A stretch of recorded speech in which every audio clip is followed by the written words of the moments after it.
Olá, pessoal, estamos ao vivo. Bom dia, boa tarde, boa noite a você que nos acompanha pelo portal da Rede TV e também pelo Facebook da Rede TV de todas as partes do Brasil e do mundo. Temos uma entrevista exclusiva e muito especial hoje com o deputado e pré-candidato à presidência da República, Jair Bolsonaro.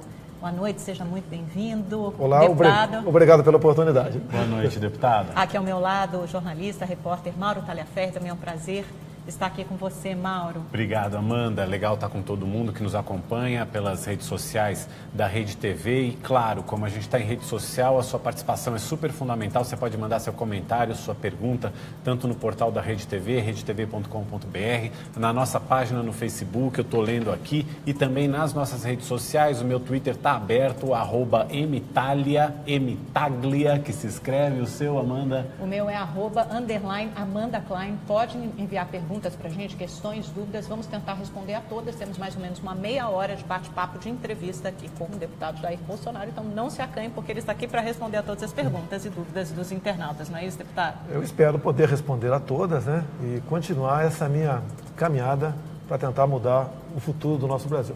Deputado, por falar nisso, nos últimos dias, desde o começo do ano, houve uma grande polêmica, principalmente acerca de algumas reportagens publicadas no jornal Folha de São Paulo. Eu queria que você respondesse a essas acusações, essas reportagens que foram publicadas, uma dizendo que o crescimento do seu patrimônio imobiliário é incompatível com a sua renda. O senhor teria acumulado durante esses anos como deputado federal, o senhor está no 7º mandato, 15 milhões de reais em imóveis, segundo o levantamento da Folha de São Paulo, e ela sugere que isso seria incompatível com a sua renda. E também houve uma outra reportagem publicada. Posso responder a primeira? Pode responder a primeira. Vamos primeiro, por partes, esse então. patrimônio, primeira, segundo a Folha de São Paulo, é meu e de mais 3 filhos, são de 4 pessoas. Começa por aí. Eles podem investigar todo mundo, sem problema, mas vamos botar na matéria. Esse é o Jair Bolsonaro, esse é o Flávio, esse é o Carlos, esse é o Eduardo. Separa.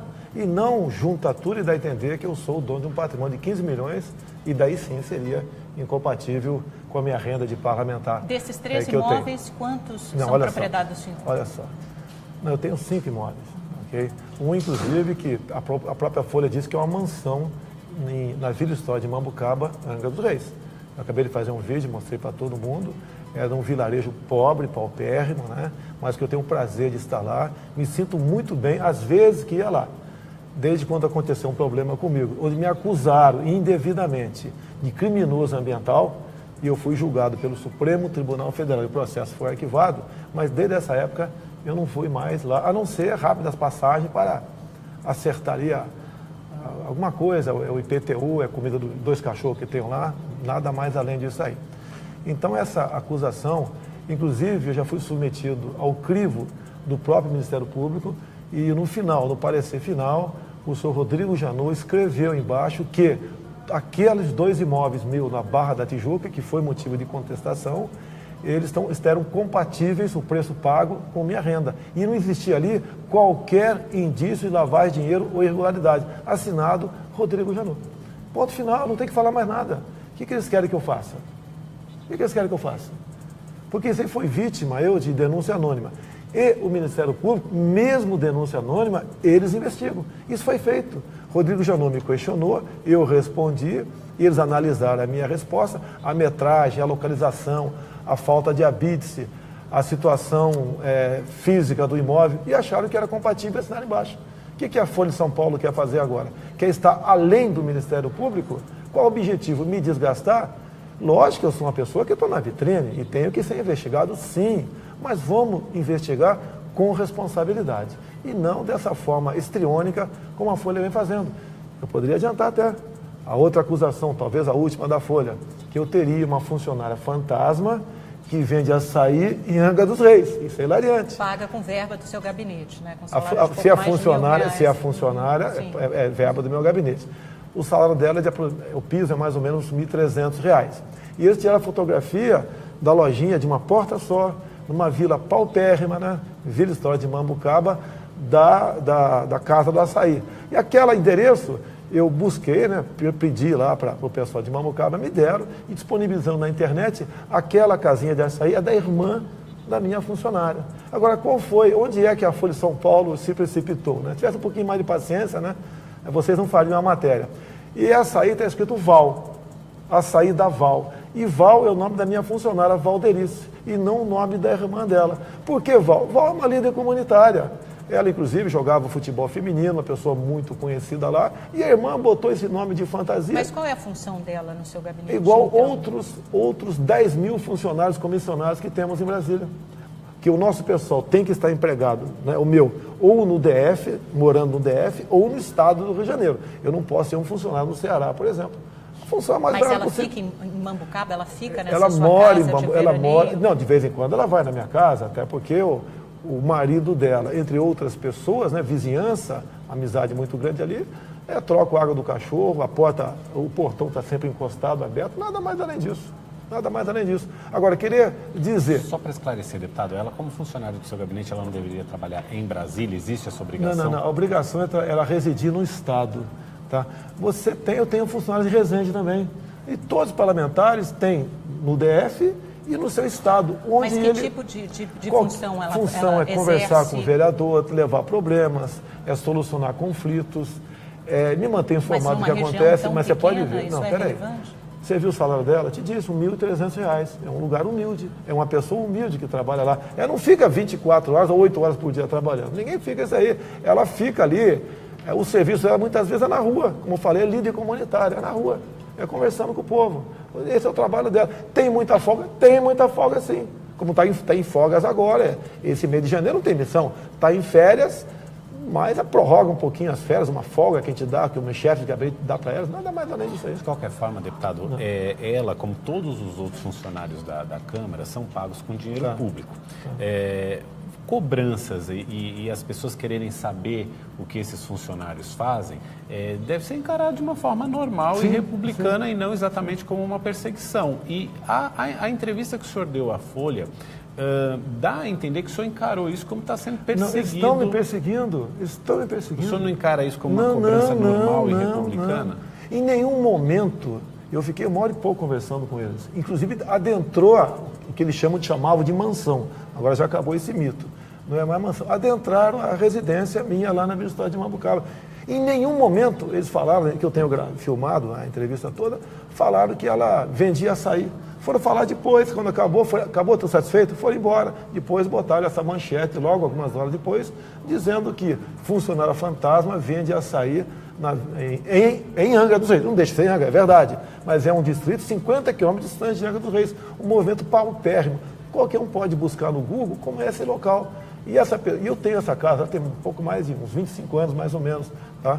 E ela foi empregada, tem uns 10 anos, está comigo, exatamente porque, como eu comecei a frequentar a região, comecei a ser assediada, precisava de alguém para que, no primeiro momento, recebesse as demandas, fizesse a filtragem e passasse para cima. Nada mais além disso. Agora, querer, nessa entrevista, me rotular de ter funcionário fantasma, fazer uma covardia com essa senhora, que é uma senhora de aproximadamente 50 anos, bem como a irmã dela, como fosse bandidos, como se fosse uma boca de fumo a loja de açaí dessa, é uma covardia. Por que a Folha não fotografou essa senhora ou filmou a senhora dentro da lojinha lá de açaí? Que eu duvido que ela tenha um ganho líquido mais de R$20 por dia vendendo açaí, porque eu nunca vi ninguém entrar naquela lojinha deles, coisa rara, um distrito paupérrimo. Talvez fature um pouco mais quando tem lá um carnaval, um feriado prolongado, costuma algumas pessoas ocupar aquela região. Temos manifestações aí, Mauro? Muitas. Temos manifestações tanto a favor quanto contra o senhor. O senhor tem posições muito firmes, então assim, por exemplo, tem pessoal que realmente questiona a questão da... São tantos que a nossa timeline vai correndo aqui. Enfim, está despertando os dois tipos de sentimento. Pessoas que ficam com a percepção de que acham que o seu patrimônio evoluiu além dos ganhos que o senhor teve, como também pessoas que defendem a sua posição. Eu posso te falar uma coisa, você pegar uma casa minha hoje e avaliar como a Folha fez, ela tem um valor. Por exemplo, há 30 anos, uma casa na Barra da Tijuca, um terreno não valia nada. Tá, ok? E hoje vale muito. Eu tenho um apartamento de mais ou menos 70 metros no sudoeste. Comprei em 95, 96. Comprei na escritura, na planta. Não valia quase nada. Hoje em dia tem um valor alto. Então, obviamente, tá, ok? Hoje o valor vale... Eu paguei, se não me engano, R$70 mil a prestação naquela época. Hoje está valendo R$900 mil, 12 vezes mais aproximadamente. Agora, você botar esse valor, R$12.000, pelo crescimento da região, bairro Sudoeste, sem levar em conta o momento que eu adquiri, isso aí é de uma falta de caráter enorme por parte desses dois repórteres da Folha de São Paulo. Tem uma das casas, ela foi vendida, a antiga proprietária comprou por um valor, reformou a casa, ou seja, a casa teoricamente teria que subir de valor, e ela vendeu para o senhor por um valor inferior ao que ela própria tinha comprado no espaço de alguns meses. O que eu comprei a casa, ela estava basicamente caiada. Se isso for reforma, para mim não é. Agora, se ela vendeu a um preço abaixo, tem que perguntar para ela, não é para mim. Quando que eu vou comprar um carro, por exemplo, se eu tinha que vender uma Pajero por R$20.000 agora, você quer comprar? Uma Pajero por R$20.000? Eu quero. Você quer? Mas a Pajero do estado, mas parece um bom negócio. Parece um bom negócio. A Pajero ano 90, está com 1 milhão de quilômetros rodados, pneu careca, o motor bateu. Você não vai pagar R$20.000 nessa Pajero, tá ok? Lógico que estou exagerando aqui na forma. Agora, quando eu quero comprar um imóvel, interesse, está à venda, eu boto alguém, tá, se é de meu interesse, um corretor, um advogado, para fazer as transações. E tudo vai... Quem vai decidir é o advogado. Então, essa pergunta tem que ser feita para a proprietária que vendeu o imóvel para mim. Quantas vezes a gente não vende coisa abaixo até do valor para conseguir dinheiro para comprar outra coisa, juntando outra coisa? Isso acontece, questão de oportunidade. E essa casa, essa na Barra, eu comprei à vista.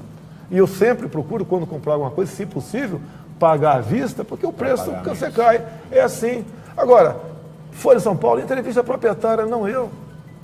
Oh, meu Deus, se eu comprei uma Pajero por R$20.000, pergunta para o proprietário que vendeu por esse preço. Deputado, tem uma declaração do senhor hoje também, numa entrevista à Folha de São Paulo, que repercutiu muito nas mídias sociais, nas redes sociais. A repórter pergunta o seguinte: o senhor utilizou em algum momento o dinheiro que recebia de auxílio moradia para pagar esse apartamento? Ela está se referindo a um apartamento que o senhor tem no Distrito Federal, em Brasília, e, apesar disso, ainda recebia o auxílio moradia. O senhor respondeu o seguinte: como eu estava solteiro naquela época, esse dinheiro de auxílio moradia eu usava para comer gente. Está satisfeita agora ou não? Você está satisfeita agora? Eu acho que essa resposta suscita duas questões. A primeira é a seguinte: é correta a utilização de um dinheiro público do auxílio moradia para comer gente? Você acha que eu fiz isso?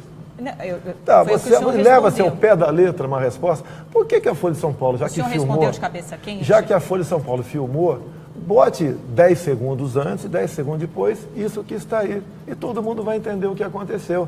É a resposta para uma dupla de jornalistas que, no meu entender, merecia algo mais violento até do que isso, dada a forma como eles me acusavam de lavar dinheiro. O senhor quer esclarecer melhor? Mas foi exatamente isso. Eles filmaram tudo, é só eles botar, em vez de botar no escrito, bote as imagens. Folha de São Paulo, bote as imagens, mas pega uns 10 segundos antes e 10 segundos depois. E não aquele fato como anterior, né? Não vou estuprar você que você não merece. E não diz o que a deputada falou para mim antes.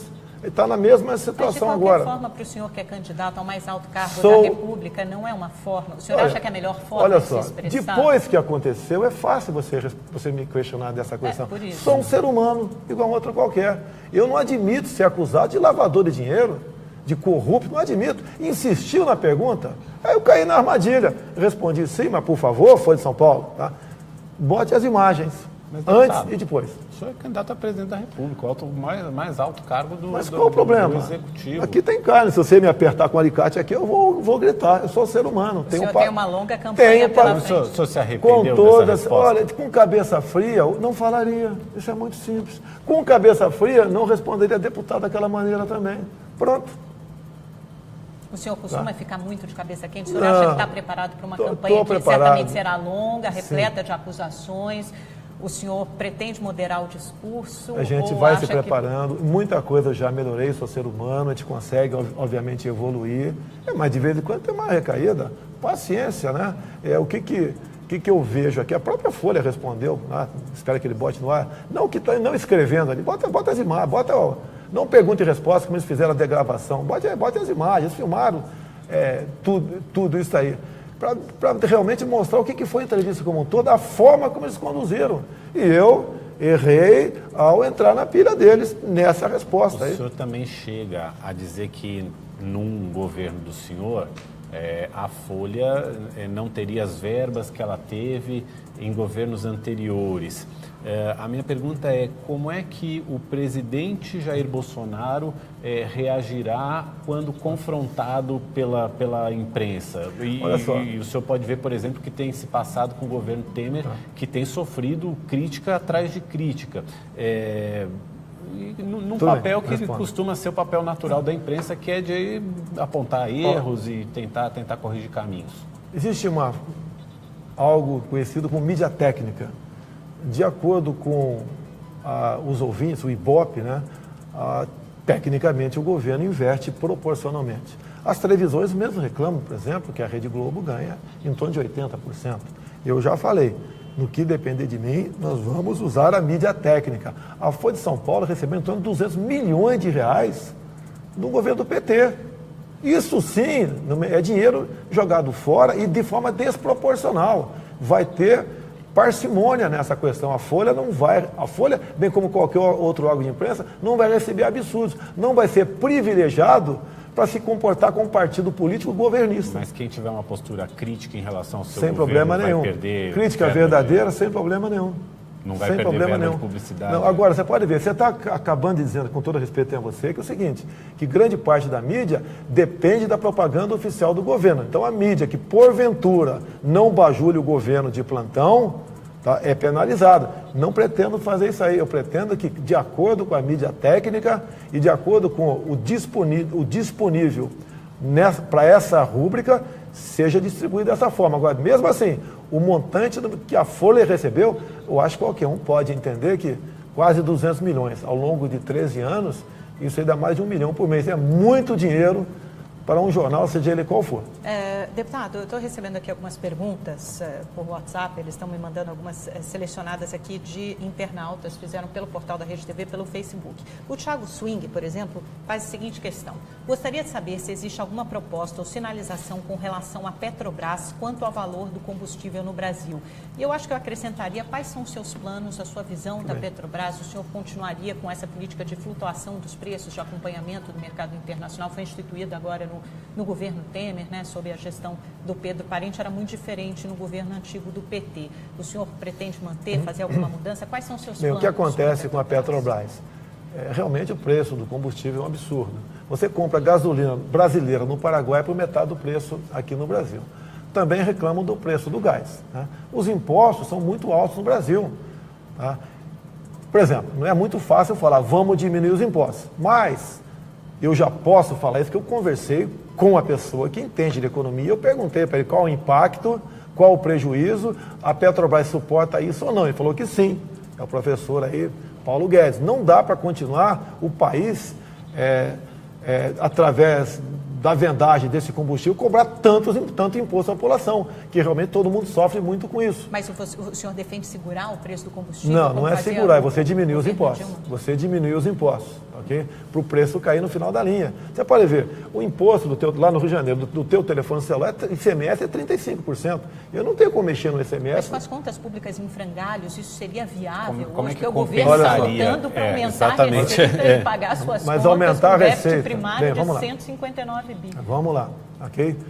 Com conhecimento de economia algum que a gente vai tendo ao longo do tempo, não sou formado em economia. Tem uma tal da curva de Laffer, depois de uma carga tributária X, quanto mais você aumenta aquele imposto, ele arrecada menos. O Brasil já ultrapassou esse limite. Então, eu perguntei para o Paulo Guedes também, tem como nós diminuirmos a dívida pública, tá, sem ser no canetaço? Ele falou, tem. Tá? Como manter o tripé econômico? Tem, tá certo? E o que falta então para a gente fazer isso daí? Ele fala, olha, eu tenho uma frase muito importante, né, que é dele: o Brasil é o paraíso dos rentistas, né, e o calvário dos investidores. Nós temos que inverter essa fórmula. Nós não podemos continuar pagando mais de R$500 bilhão por ano a título de encargos e juros. Ninguém quer diminuir no canetaço, mas buscar meios, que o Paulo Guedes diz que tem como conseguir, fazer com que, de forma natural, a taxa Selic caia. A taxa Selic caindo, eu acho que o governo pode colaborar diminuindo, em parte, a carga tributária então, do nosso Brasil. Então, o senhor acha que é possível reduzir impostos na sua gestão? Isso faria parte É possível, segundo o meu economista, né? Porque eu não sou, por exemplo, eu vou indicar o ministro da Saúde, se eu for presidente, eu não vou saber como é que eu vou fazer uma microcirurgia no cérebro de ninguém. Tá? O médico vai dizer se pode ou não pode fazer, se o paciente tem chance de ser curado ou não. Então, nessa questão econômica, a resposta do economista, que não é apenas dele também, né? Eu tenho o Luciano Bivar, que é do PSL, que é um homem que há mais de 10 anos escreveu livros sobre economia, um deles a questão do imposto único, que está nessa equipe para colaborar também. Então, nós temos que ter propostas diferentes. Agora, nós temos que ter um governo, se chegar lá, que realmente tenha liberdade para escolher os seus homens. Você pode ver o que é natural nos governos que nós estamos assistindo nos últimos 30 anos. O elemento chega, dele procura os partidos para ter apoio e cada partido indica o seu ministro, independente se ele tem capacidade ou não tem. Isso tem que deixar de existir. Que é um exemplo mais claro e absurdo. Como é que pode um ministro da Defesa ser uma pessoa que não tem qualquer conhecimento sobre Forças Armadas? E como é que o senhor vai fazer isso tendo, ao mesmo tempo, que negociar com os partidos no Congresso para viabilizar o governo? Olha, temos estudado, tá? Tem um grupo de 40 parlamentares, que eu acho que todos devem ser reeleitos em Brasília, estamos estudando isso. Como negociar com o parlamento sem o toma lá da cá. Sem precisar leiloar, porque se for para fazer o governo. Porque se for para fazer a mesma coisa, eu vou embora, vou cuidar da minha vida. O senhor já tem alguma pista, algum caminho? Temos. Nós estudamos já bastante, continuamos estudando, por exemplo, qual a necessidade dos estados? Você vai para Roraima. O que o Roraima precisa? É o estado que tem o menor potencial eleitoral, né? Não tem densidade eleitoral, em torno de 500 mil eleitores. Então, nenhum candidato, pré-candidato, dá valor ao estado de Roraima. E Roraima é um estado que tem tudo, tá? Se o governo lá for sério, tiver liberdade, em 20 anos vai ter uma economia aí metade do Japão, pode ter certeza disso, dado o seu potencial. Agora, você tem que construir uma hidrelétrica lá, ou construir parques eólicos, ou de captação de energia solar. O Brasil tem dinheiro para isso? Talvez não. Como fazer? Parceria público-privado. O que temos que vencer? Vencer a legislação ambiental, que a pior que existe no mundo é a nossa legislação ambiental. Mas eu não entendi Nós temos a relação então, disso olha só, com o loteamento do governo. Que é isso. Mas olha só, se eu vou atender a bancada de Roraima dessa forma, permitindo que eles construam, por exemplo, uma hidrelétrica lá, que seja parceria público-privada, usando o Rio Cotingo, que entra dinheiro de fora, obviamente, na questão disso, que o governo vença a questão ambiental e a questão indigenista. Por que a bancada de Roraima não vai apoiar o governo? Na sua plataforma de governo, quando o senhor lançar a sua campanha oficialmente, o senhor pretende colocar mudanças na legislação ambiental? Olha só, você é obrigado a apresentar seu plano de governo por ocasião do registro da sua candidatura. O pessoal cobra de mim, e apenas de mim, um plano de governo, não cobra mais ninguém. Se porventura eu apresentar algo parecido agora, eu vou ser submetido, com toda certeza, a um processo no TSE por campanha antecipada. Então eu não posso fazer isso, eu posso discutir. Agora, botar no papel, não. Isso a gente vai botar no papel. A questão da segurança entra, questão de turismo, ok? Questão ambiental. E tudo isso vai entrar no plano de governo nosso. A questão de saúde, deputado, questão de educação. O senhor acha que há uma resistência da grande mídia ao seu nome? A grande mídia se fechou ao senhor? Não, olha só, eu sou uma pessoa diferente, você sabe disso, né? Se você pegar os demais pré-candidatos, eles são muito parecidos. O PT e o PSDB são muito parecidos, por exemplo. E eles estão acostumados a ficar no poder, fazendo troca, como uma corrida de bastão. Eu chegando vai ser diferente. Eu não vou fazer esse tipo de negociação. Essas barganhas políticas levam à ineficiência do Estado e à corrupção. E o povo quer algo diferente. Olha só, Amanda, nem partido eu tenho ainda. Eu não tenho nada, absolutamente nada. Estou aí em segundo lugar em pesquisa. E olha só, quem diz que está comigo dificilmente muda. Porque sabe dos meus propósitos, sabe do que parte da mídia está fazendo comigo, tá ok? E nós temos cada vez nos aperfeiçoando mais para poder realmente, em chegando, né, fazer um governo que possa orgulhar o povo brasileiro. Se me permite, a gente começa a ver, você vê, por exemplo, olha o Estado de Israel. O Estado de Israel é menor que o menor Estado brasileiro, que é Sergipe. Verdade. Tá? Sergipe é metade do tamanho do Rio de Janeiro. O Rio de Janeiro é metade do tamanho da reserva Yanomami. Agora, olha o que Israel não tem e o que eles são. Olha o que nós temos, o que nós não somos. Nós temos tudo para sermos felizes. Por que você não consegue? Qual é a diferença, deputado? O que nos falta, na sua opinião? Por exemplo, o Marcelo Pires, ele quer saber de propostas, quer saber do seu pensamento, não só para a área de segurança, que a gente conhece um pouco mais do seu pensamento, mas, por exemplo, para saúde, transporte, eu acrescentaria também educação. Qual o caminho que o senhor vislumbra para o país chegar a um desenvolvimento no nível de Israel, por exemplo? Saúde, por exemplo, né? Saúde. Você vai falar, vou destinar mais recursos para a saúde. Quem falar isso está mentindo. Não tem recurso. Nós terminamos o ano passado devendo aí quase 190 bilhões de reais. Então, o que você tem que fazer para a saúde? Até fui ridicularizado. Eu procurei um deputado federal, um Mandetta, lá de Mato Grosso do Sul, e conversei com ele, por exemplo, como ele, como ministro da Saúde, conseguiu economizar recursos de áreas da saúde que gastava demais. Ele falou que gasta muito de saúde é a questão das UTIs. Não só neonatais, bem como aquela quando uma pessoa é acometida de um AVC. E como é que tem que investir para você gastar menos nessa área e poder sobrar dinheiro para as outras áreas? Ele falou o seguinte, é uma questão de falta de prevenção, tá certo? Ele chama isso daí de você, por exemplo, quando você busca maneiras de fazer com que a mulher, né, ao fazer um preventivo, que é uma saúde bucal, que é um controle de exame de urina com frequência, fazer com que ela evite em 70% o nascimento de prematuros. E uma UTI neonatal, então, por dia, está mais de R$5 mil. Seria investir na prevenção. Na prevenção, sim. E a questão, por exemplo, do AVC, é você junto, nessas equipes de saúde da família, botar aí alguns profissionais também de educação física, que um grande problema de saúde, que é também? É obesidade, tá? E sedentarismo. É você tirar a pressão, dar aconselhamentos. E você, ao tirar a pressão de aconselhamento, você pode evitar uma pessoa de ter um AVC. E ela, ao se submeter a um tratamento antes do AVC, ela vai economizar em muito, né? Que não vai gastar UTI. Agora, deputado, vamos falar rapidamente, que a nossa entrevista está chegando ao fim. Está faltando falar de educação aí também, mas tudo bem. De educação. Okay. Então, uma palavrinha, uma frase, acho que sobre educação e segurança. Só para lembrar o pessoal de casa que tem mais entrevista depois às com o deputado Jair Bolsonaro ao vivo no Rede TV News. Uma frase sobre educação e segurança. A gente sabe que na questão de segurança o senhor é a favor de armar a população, mas qual o seu projeto para essa área e também para a educação, rapidamente? Questão de segurança, você não tem paz dentro de casa. No período militar, né, o teu pai comprava, se quisesse, ou tua mãe, um revólver na mesbla.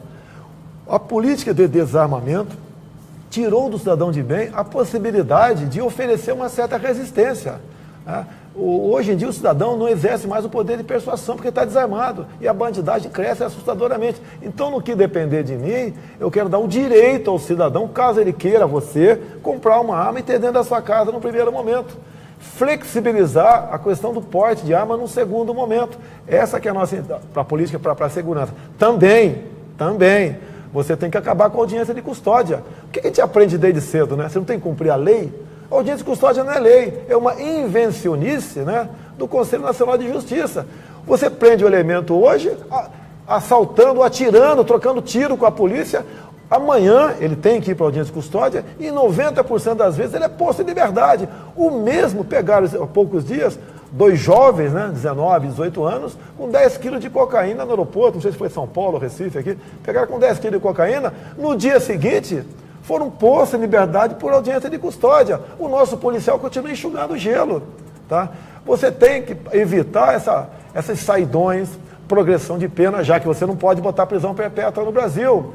Você tem que dar ao policial militar o excludente de licitude, para você também. Ao você reagir a uma injusta agressão de um marginal, se o policial matar aquele marginal reagindo para não morrer e matá-lo com 1 ou com 20 tiros, ele responde e não tem punição. Ou é dessa forma, ou é impossível você falar em segurança pública. Eu não quero dar liberdade ou carta branca ao policial matar. Eu quero dar liberdade e carta branca para ele não morrer.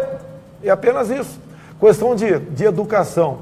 O que falta em sala de aula? Tiraram a autoridade do professor em sala de aula. Tem muitos lugares do Brasil, muitos lugares, que a professora está muito mais preocupada em não apanhar do que lecionar. Você pega a prova do PISA, esse Programa Internacional de Avaliação do Estudante.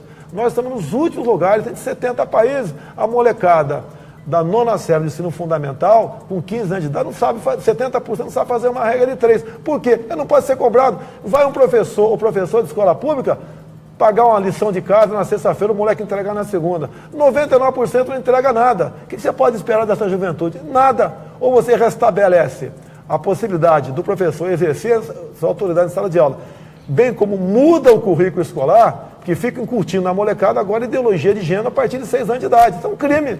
Como é que a autoridade do professor pode ser restabelecida? Ele pode tomar o telefone celular do aluno, ele pode dar uma suspensão. Tá? Na reincidência, ele poderia requerer a diretoria, ouvir os pais, talvez até para uma expulsão. O aluno tem que temer alguma coisa na sala de aula. A sala de aula não é um parque de diversão para o aluno, que hoje em dia é isso. E é comum de ver vídeos na internet aí de alunos esmurrando professora. Está errado esmurrar professor, muito mais errado esmurrar professora. E ponto final. Você vê, você vai nas escolas militarizadas pela Polícia Militar do Amazonas e do Estado de Goiás.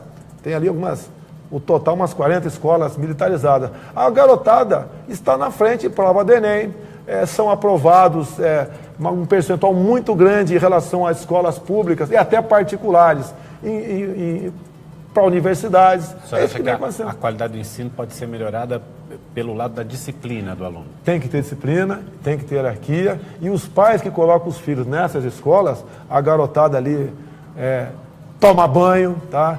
Corta o cabelo, não usa piercing, não usa telefone, chama o professor, a professora de senhor ou de senhora, tá? E os pais vibram com isso, que sabe que teu filho vai ter um futuro, que o futuro para qualquer pessoa, né? Você tira uma pessoa da miséria, não é com programa de bolsa, não. Você tira através do conhecimento. E isso tem que ser tido como exemplo. Por exemplo, eu gostaria que em cada estado do Brasil, que porventura não tenha um colégio militar do Exército, que o tenha. Isso faz parte de um trabalho, de um projeto do governo federal. Tá?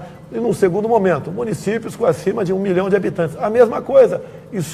Pretendo fazer uma enorme escola militar, colégio militar, no Campo de Marte, em São Paulo, conversando com os colegas das Forças Armadas, né, que tem que ser consultados antes, tá ok? Por questão de reconhecimento a eles, né? Não é porque porventura vai ser presidente que eu vou impor qualquer coisa, para nós aqui formarmos um local onde você vai formar milhares de garotos para o ensino fundamental. E os pais querem, não interessa o poder aquisitivo do pai. Muito pai com alto poder aquisitivo quer o filho de escola militar também. Num eventual governo do senhor, as Forças Armadas têm um orçamento maior, e qual seria o papel? Elas teriam um papel de maior destaque do que tem hoje? Hoje em dia, só se lembra das Forças Armadas, né, por ocasião de problemas. É a garantia da lei e da ordem, quando há uma tragédia em algum lugar, é o militar que ninguém sabe que está nas fronteiras, né? Outros que estão nas costas do Brasil, alguns poucos pelos ares, porque a nossa aeronáutica está sucateada bastante. As Forças Armadas têm que ser reconhecidas, tem que dar o devido valor a ela. Você pode ver, nós temos gente do Exército Brasileiro estudando aqui a aplicação do grafeno em material bélico na Mackenzie, em São Paulo, que é desconhecido por parte de todos. E quando falo essa questão de grafeno, o pessoal vai para a ridicularização. Você pode ver uma menina agora formada pelo IME, falo menina porque eu tenho 62 anos, né, 30 anos de idade, acabou de projetar uma tela de grafeno que serve para tirar o sal da água do mar. Para onde ela foi? Foi para a Inglaterra, porque a ignorância impera no Brasil. Não se investe aqui, a não ser alguns núcleos de excelência, em pesquisa. E as pessoas vão embora. Daqui a pouco estaremos importando essas telas a preços altíssimos, tá ok? E que poderia ser uma tecnologia nossa. Especificamente sobre as Forças Armadas, que papel elas terão no seu governo e terão um orçamento de importância maior? Em tempos de paz, exato, qual que deve ser a grande missão Nós temos riquezas incalculáveis no Brasil, okay? Nós estamos em vias de perder a nossa Amazônia. Então o tal do AAA, Andes, Amazônia, Atlântico, um grande corredor de 136 milhões de hectares. Uma parte desse território já marcado por entidades internacionais, a administração já foi vendida por poucos milhões de dólares. Isso tem que deixar existir. Nós temos que botar os nossos militares nessas áreas para vivificarmos a fronteira, por exemplo. Cada pelotão de fronteira tem que servir de polo de colonização. É coisa que foi lá feito no governo Sarney, né, teve um certo avanço, um pouquinho até o final do governo Sarney, e depois do governo FHC para cá, Collor para cá, isso deixou de existir. Os nossos pelotões de fronteira não estão tendo o papel que deveria ter naquela região. Ou seja, servir de nascente, de uma nova cidade para nós realmente dizemos o seguinte, né? Aquela região norte ali, que pega ali o estado do Amazonas, Roraima, o Acre, né? Rondônia, é nosso. Que nós vamos, mais cedo ou mais tarde, vamos perder essas áreas riquíssimas. Lá tem riquezas minerais, biodiversidade, tem tudo lá que os países já não têm mais. São recursos e fontes não renováveis. E temos que botar nossas Forças Armadas lá também. E temos que ter uma Força Armada minimamente preparada para pelo menos, né, ser um expoente aqui na América do Sul. O Luciano Bivar, que é presidente do PSL, que é o partido ao qual o senhor tende a se filiar, defendeu num livro que ele escreveu, acho que, se não me engano, em 2006, que as Forças Armadas brasileiras fizessem convênios com Forças Armadas de grandes, poderosas, que sejam grandes potências, como forma até de poupar recursos. O que o senhor acha disso? Isso não vai contra, por exemplo, a soberania nacional? Não, as Forças Armadas continuam fazendo exercício com países outros, continuam, porque eu não sou contra. Mas no caso, ele defende assim, convênios como forma de economizar, de ter menos efetivo, não precisar recrutar tanta gente. Você pode ver, tem países mais pobres que mandam cadetes seus para estudar na Academia Militar das Agulhas Negras, na Escola Naval, na Academia da Força Aérea. Tá? É comum também alguns militares nossos fazer curso fora do Brasil. Mas não uma operação conjunta, né? Mas a operação conjunta, você olha só, imagine a Coreia do Sul sem os Estados Unidos. Imagina o Japão na mesma coisa, Israel a mesma coisa, né? Nós temos aqui riquezas incalculáveis no Brasil. Muitos países estão de olho na nossa pátria. Nós temos como defender a nossa pátria, me diz, com todo respeito que nas Forças Armadas, com o armamento que nós temos, caso uma outra potência queira aí se apoderar de uma parte do nosso território, então você tem que ter suas amizades, né? Eu sei que não existe amizade entre nações, mas tem que buscar seus acordos. Tem que ser, no meu entender, por aí. As Forças Armadas foram sucateadas, né, desde o final do governo Figueiredo para cá. Soldados de outro país patrulhando áreas não é patrulhando. Fazer exercício é uma coisa, sim, tá certo? E se fixar fisicamente é outra completamente diferente, tá ok? O primeiro mundo está no Brasil. As riquezas que nós temos aqui. Você pode ver, a Argentina, em 1982, falou que as Malvinas eram deles. O que aconteceu? Perderam. E a grande pergunta que eu faço, né? A Amazônia é nossa? A Amazônia é nossa? Responda. Tá? Tem países nucleares que tem mais de 1 bilhão de habitantes. Se quiser ocupar a nossa Amazônia, o que nós vamos fazer? Qual o poder de persuasão que nós temos? É só responder isso daí. O mundo aqui muda, né, a todo momento. E você tem que ter umas Forças Armadas já preparadas. Você não prepara umas Forças Armadas de um dia para outro, ou de um mês para outro, ou de um ano para outro. Isso não pode continuar sendo esquecido por parte dos presidentes da República que temos aí. E muito pelo contrário, os presidentes da República, os últimos, têm ignorado, sucateado e perseguido os militares. Olha o governo do PT criando comissão da verdade. Que moral tem essa esquerdalha falar em verdade? Eles tinham que começar investigando o Celso Daniel. Eles queriam retaliar, né? Fazer com que os militares aqui tivessem a aceitação, a proeminência que tem no momento. E as Forças Armadas continuam, apesar desses ataques, né, nos primeiros lugares em aceitação e credibilidade junto à população. As Forças Armadas são o último obstáculo para o socialismo. Por isso, PT, PSDB sempre ignoraram as Forças Armadas. Quando criaram a defesa, botaram energúmenos para comandar as Forças Armadas. Se eu chegar lá, a gente vai ter um 4 estrelas para comandar as Forças Armadas. Falando dessa relação de Forças Armadas brasileiras e operações conjuntas com outros países, a gente tem agora, mais recentemente, a questão da Embraer e a Boeing, que é uma das maiores fabricantes de aviões do mundo, tentando, pelo menos, ter uma operação conjunta com a Embraer. Qual que é a sua opinião? A Embraer, no momento, ela já está privatizada, Golden Share. Ela é lucrativa e tem grande parte de tecnologia própria. Tá? Nós temos um mercado muito grande, aviões ali intermediários, né, no mundo todo. Mas ela tem um lado militar Boeing, também, né? Lógico, foi criado pelo brigadeiro Osiris Silva, isso fica. Mas eu digo, né?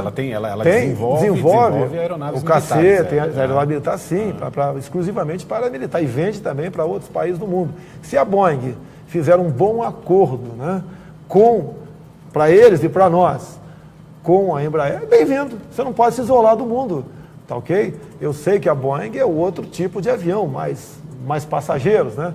Maior capacidade de passageiros. E se você pode fazer uma parceria onde todos vão ganhar, muito bem-vindo, no meu entender, essa negociação. Deputado, agradeço muito a sua participação aqui no portal da Rede TV. Lembrando que a gente vai estar ao vivo daqui a pouquinho também com o presidenciável Jair Bolsonaro ao vivo, eu e Boris Casoy no Rede TV News às 7h30 da noite. Então você pode acompanhar novamente pelo portal da Rede TV, ou lógico, sintonizar ali na nossa telinha e acompanhar a entrevista com o deputado Jair Bolsonaro. Muito obrigada. Obrigado aos internautas também. Obrigada, Maura, a participação de todos. Daqui a pouco a gente se encontra de novo, viu? Então, até já.